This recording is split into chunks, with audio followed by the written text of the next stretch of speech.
mpendwa wetu ambaye tunamlaza hapa, ambaye tutampeleka kanisani na baadaye kwenda kumpumzisha mahala ambapo ameandaliwa. Mungu kweli anitie nguvu, maana mama huyu nimemuoa mwaka 76 kama taarifa ilivyosema. Mwaka 76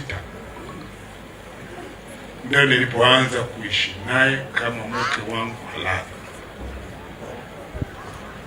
Na bahati nzuri au mbaya, mwaka 77 tulibahatika kupata mtoto.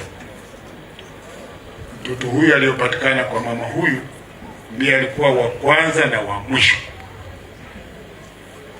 Maana yake ya kupatikana mtoto mwingine tena. Mtoto huyo tulimpa jina la Mateso, na wakati fulani tunaambiwa tukiwapa watoto majina mabaya kiko kitu kinaumba.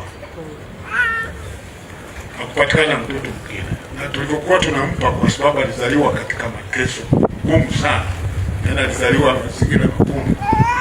Wakati anazaliwa katika hospitali ya Ilembula, mama alikaa miezi miwili.